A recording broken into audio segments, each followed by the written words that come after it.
Cortez Williams stared at the 3 black SUVs parked in his driveway, their engines still ticking from the heat.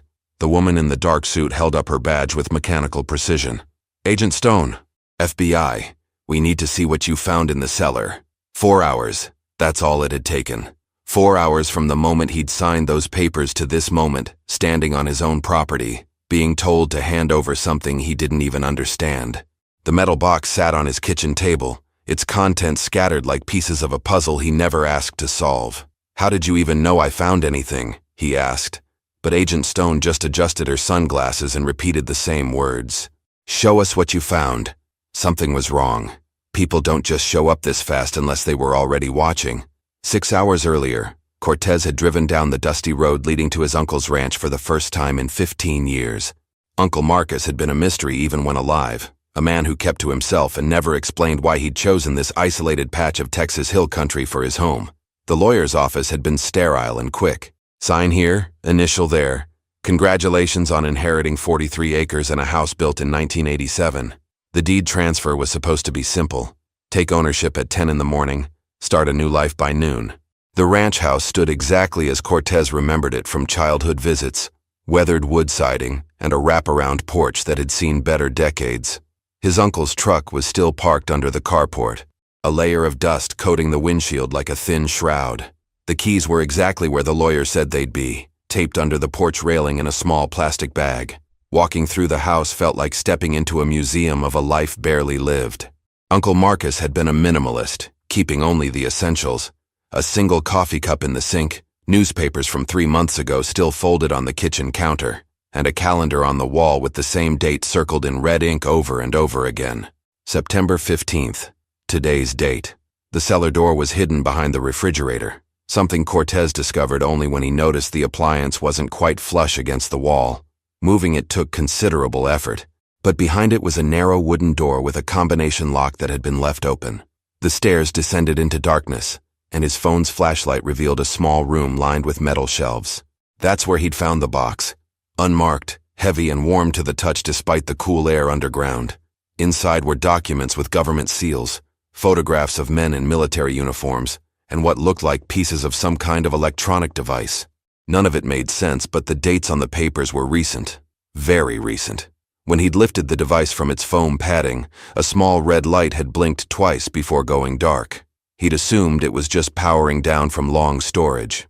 Now, staring at Agent Stone's impassive face, Cortez realized his uncle had left him more than just property.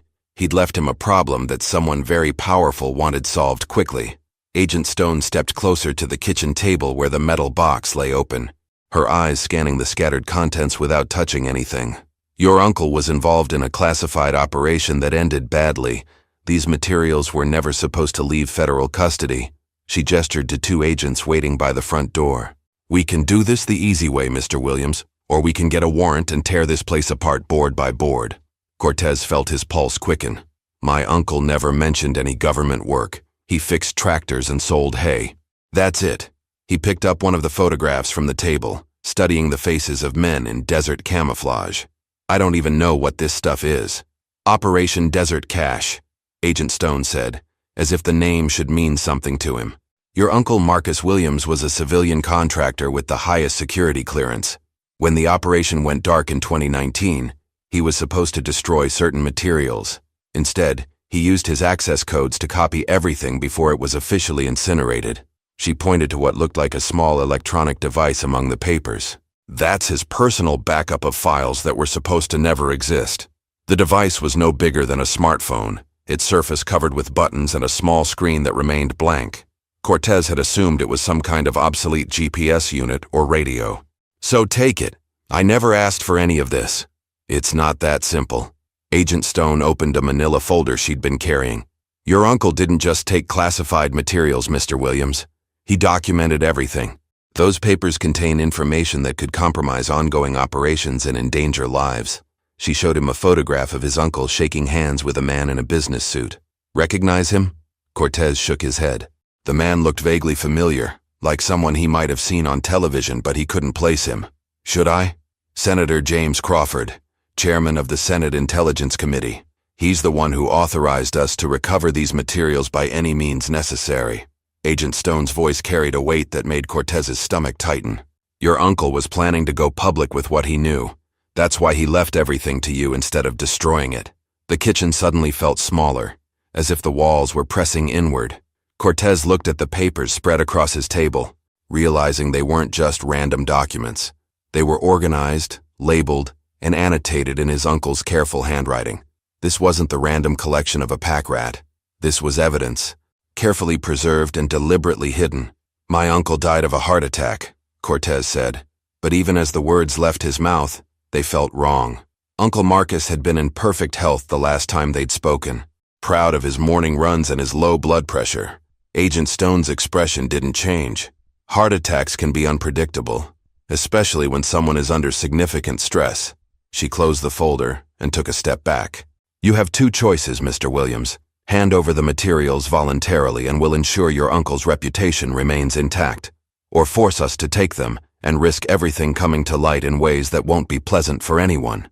Outside, Cortez heard car doors slamming and the sound of boots on gravel. More agents were arriving. Cortez watched through the window as 6 more agents emerged from the additional vehicles, their movements coordinated and professional. This wasn't a simple recovery operation. This was a show of force designed to make him comply without resistance. Agent Stone followed his gaze and nodded approvingly. 12 agents for a single civilian contractor's leftover paperwork. That should tell you how seriously we take this matter. You're scared of him, Cortez realized aloud. Even dead, my uncle has you running scared. He turned back to the scattered documents on the table, noticing details he'd missed before. The photographs weren't just random military shots. They showed the same locations from different angles, with dates and GPS coordinates written in the margins. What exactly did Operation Desert Cash involve? Agent Stone hesitated for the first time since arriving. Weapons tracking. Your uncle was supposed to monitor the movement of certain materials in the Middle East. Instead, he started documenting connections between American officials and arms dealers. She pointed to a thick folder labeled with today's date.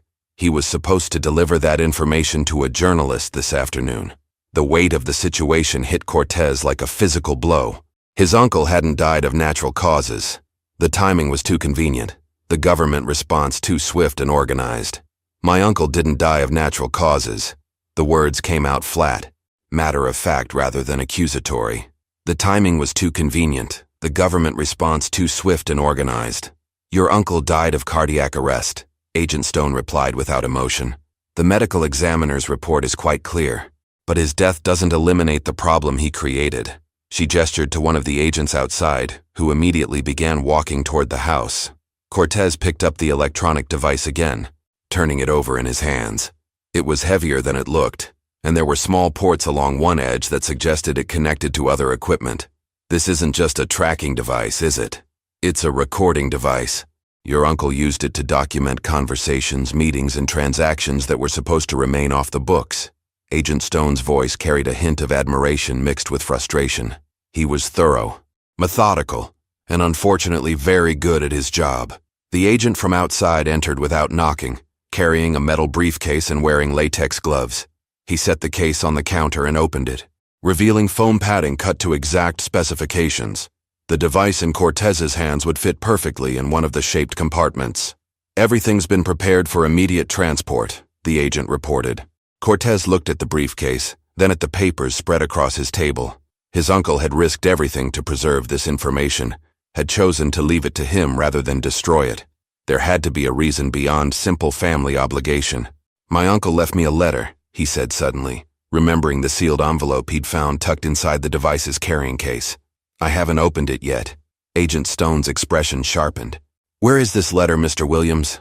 Cortez walked slowly to the kitchen drawer where he'd placed the letter after finding it in the device case. The envelope was thick, cream-colored paper, with his name written in his uncle's distinctive handwriting. Agent Stone watched every movement as he broke the seal and unfolded 3 pages of closely written text. The first line made his blood run cold. If you're reading this, they've already killed me, and you have about 4 hours before they come for the evidence. Agent Stone stepped forward. Mr. Williams, I strongly advise you not to read government classified information aloud. Her voice carried a new edge of urgency that hadn't been there before. But Cortez continued reading, his voice growing stronger with each sentence. The recording device contains 47 hours of conversations between Senator Crawford, Defense Secretary Mitchell, and representatives of Blackwater International. They've been selling weapons to both sides of 3 different conflicts while publicly supporting peace negotiations. He looked up at Agent Stone, whose face had gone pale beneath her professional composure. My uncle documented everything. Audio, video, financial records, shipping manifests. That's enough, Agent Stone said, reaching for the letter. Cortez pulled it away from her grasp. The device is programmed to upload everything to 15 different news organizations if it doesn't receive a specific code every 72 hours. My uncle died 3 days ago. He checked his watch. That means the upload starts in approximately 6 hours.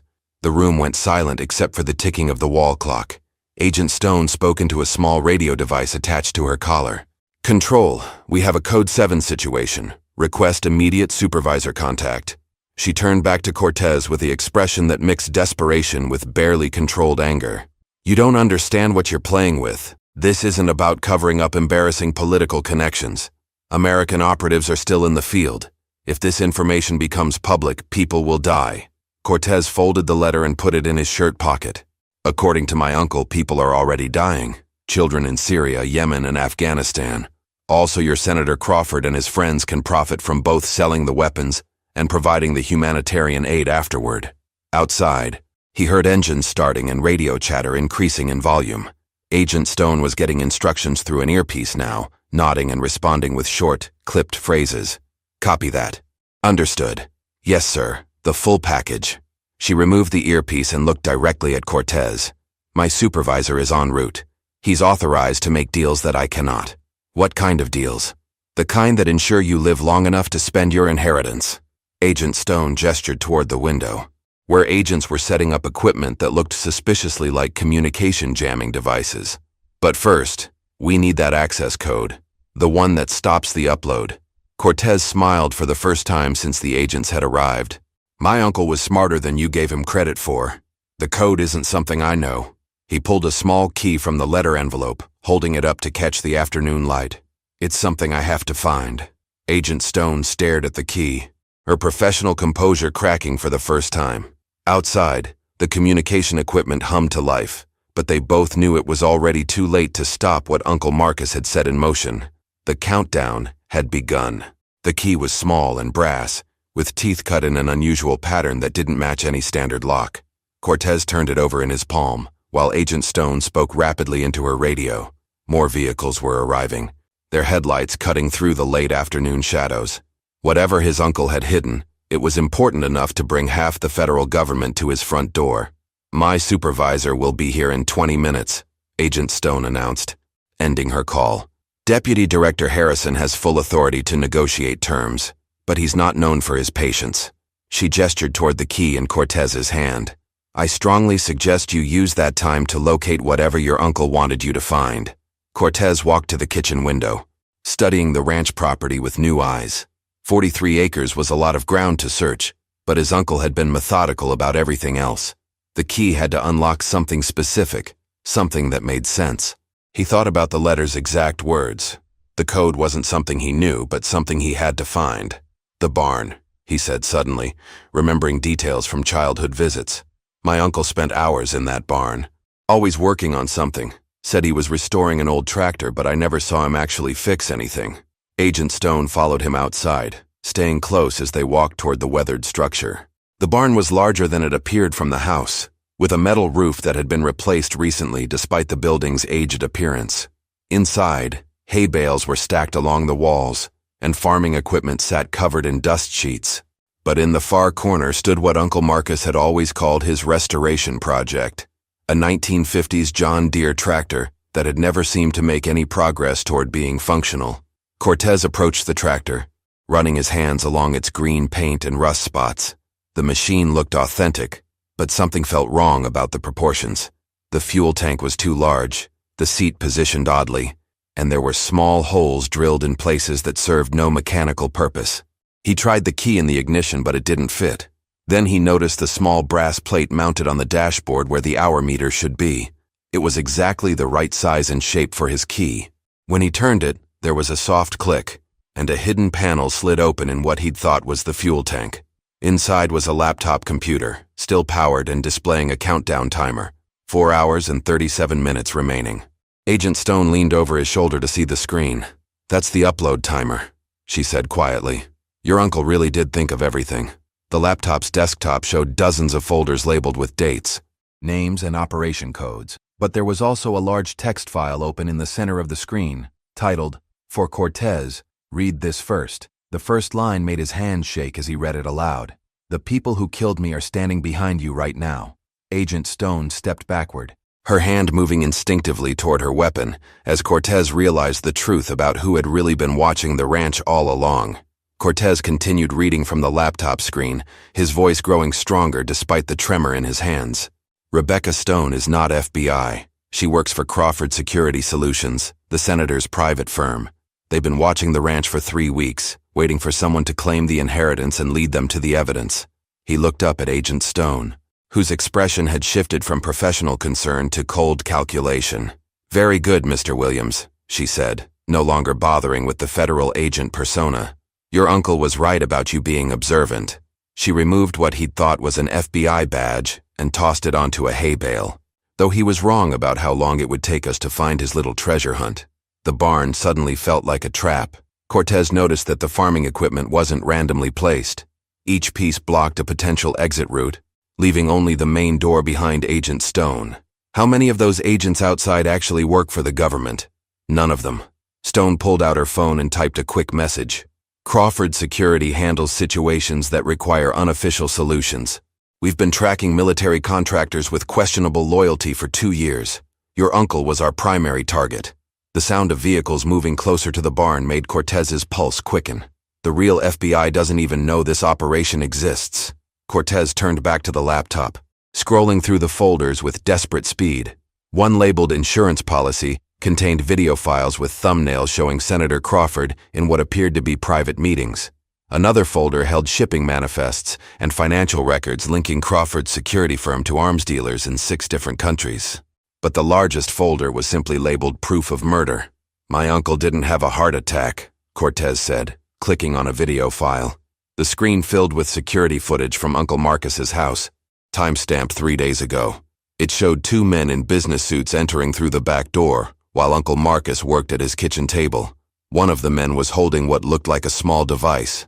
Stone moved closer to see the screen. "Induced cardiac arrest. Very clean, very professional. Your uncle never felt anything more than mild chest discomfort before he collapsed." She spoke with the detached tone of someone describing a routine business transaction. "The medical examiner found nothing suspicious because there was nothing to find. The device leaves no traces." The video continued, showing the men searching the house methodically before leaving the same way they'd entered. But they'd missed the hidden cellar behind the refrigerator, just as Uncle Marcus had planned. "He knew you were coming for him," Cortez realized. "That's why he left everything to me instead of destroying it. He wanted someone outside your reach to find the evidence."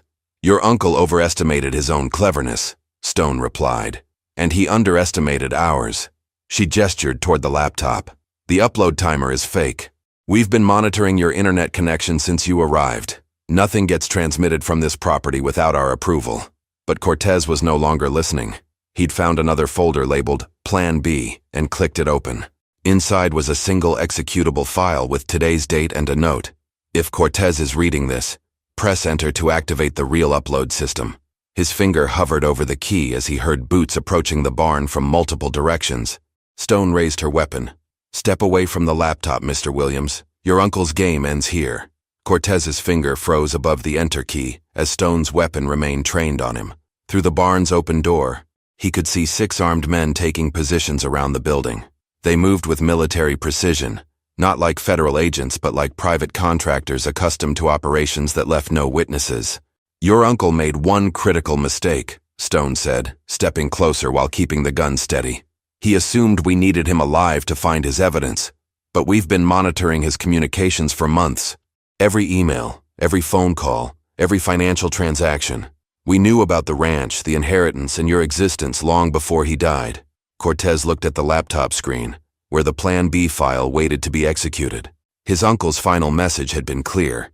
If Cortez was reading this, it meant the regular FBI agents were fake, and only the nuclear option remained. If you've been watching everything, then you know this upload system isn't connected to my internet. My uncle was smarter than that. Satellite uplink, Stone replied with grudging respect. Hidden in the barn's new metal roof. Very expensive, very difficult to trace, but not impossible to jam. She spoke into her collar microphone. Control, initiate signal blocking. Full spectrum. The laptop's Wi-Fi indicator flickered and went dark, but a new icon appeared showing a satellite connection still active. Uncle Marcus had prepared for their jamming attempts. You killed the wrong person, Cortez said, his confidence growing as he understood his uncle's strategy. He wasn't the threat. The evidence was always the threat. Outside, one of the contractors shouted a warning. Through the barn door, Cortez could see vehicles approaching fast down the ranch road, their headlights cutting through the gathering dusk. More black SUVs with flashing lights, but Cortez's stomach dropped. How could he tell if these were real federal agents or more of Crawford's people? Stone's expression changed from confident control to worried calculation. Impossible. We intercepted all communications from this location, but something in her voice suggested uncertainty for the first time. My uncle sent copies of everything to his lawyer 3 days before you killed him, Cortez said, reading from another file that had just opened automatically on the screen, with instructions to contact the FBI if he died unexpectedly. The real FBI. He looked up at Stone with satisfaction. You murdered him too quickly. Didn't give yourselves time to find all his contingencies. The approaching vehicles stopped outside the barn, and Cortez heard voices identifying themselves as federal agents. But after everything that had happened, how could he know for certain? Stone's contractors were trapped between the barn and the incoming law enforcement, but Cortez realized he was caught in the same trap. Stone kept the weapon pointed at Cortez but backed toward the rear of the barn. This doesn't end here. Crawford has too much influence, too many connections. Even if this evidence goes public, he'll find ways to discredit it. Cortez pressed the enter key. The laptop screen filled with progress bars showing files uploading to multiple news organizations simultaneously. My uncle thought of that too. He gestured to the screen, where a new folder had opened labeled Crawford's Personal Communications. Every conversation Crawford thought was private. Every bribe. Every threat. Every illegal order. All recorded and documented. The sound of federal agents entering the barn made Stone turn her head for just a moment. It was the distraction Cortez needed to dive behind the tractor as gunfire erupted around him. The gunfight lasted less than 3 minutes, but for Cortez, crouched behind the tractor, every second stretched like an eternity. When the shooting stopped, he stayed hidden until a woman's voice called out with calm authority. Mr. Williams, I'm Agent Martinez, FBI. Your uncle's lawyer contacted us with evidence of federal crimes. Cortez emerged slowly, hands visible, studying the newcomers with the same suspicion he'd learned to feel toward anyone with a badge. Agent Martinez was different from Stone, older, with the weathered confidence of someone who'd spent years building cases instead of burying them.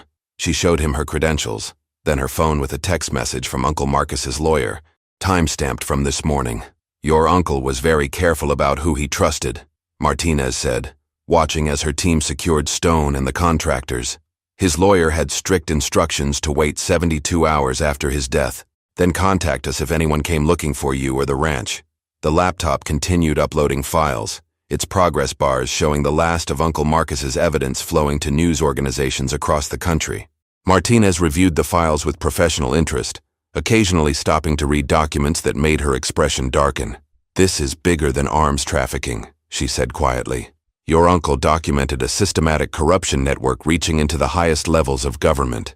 Stone, now handcuffed and bleeding from a shoulder wound, looked up at Cortez with something that might have been respect. You still don't understand what you've unleashed, she said as medics treated her injury. Crawford was just one node in a much larger network. Taking him down won't end this. Agent Martinez helped Cortez secure the laptop, ensuring the upload completed successfully. Your uncle left detailed instructions about your safety, she said. He recommended you consider leaving Texas until the prosecutions are complete. But Cortez was no longer listening to talk of prosecutions and safety measures. He was thinking about Uncle Marcus, alone in this house for years, carrying secrets that eventually killed him. The ranch felt different now, not like an inheritance but like a responsibility. His uncle had chosen him not just as family, but as someone who might have the courage to continue what he'd started. A week later, Cortez stood in the barn where everything had begun, watching the sunrise through the open door. Senator Crawford's arrest had made international news, along with the dissolution of his security firm and the exposure of the arms trafficking network. But Stone had been right about one thing. The uploaded files contained references to other names, other operations, other secrets still buried. Agent Martinez had offered witness protection, but Cortez had declined. Instead, he'd decided to stay on the ranch and establish what he was calling the Marcus Williams Truth Foundation, using Uncle Marcus's recovered assets to help other whistleblowers who found themselves facing impossible odds. The satellite uplink hidden in the barn's roof remained operational, its purpose now expanded beyond Uncle Marcus's final upload. Cortez had been receiving encrypted messages from people around the country, contractors and officials who'd seen the news coverage and wanted to share their own evidence of corruption. He opened his laptop and typed a response to the latest message, from someone identifying themselves only as Phoenix, who claimed to have information about defense contracts and missing weapons shipments. The network Uncle Marcus had fought against was larger than anyone had imagined, and dismantling it would take more than one dramatic upload. As he hit send, Cortez noticed movement at the tree line beyond the pasture, a flash of sunlight off what might have been binoculars or a camera lens. Someone was still watching the ranch, but this time, he was ready for them. If you enjoyed this story, click the video on your screen now to watch another unforgettable tale where justice and courage collide in the modern American West. Don't forget to subscribe and consider a super chat to help us keep bringing you more stories like these. Your support means everything to us.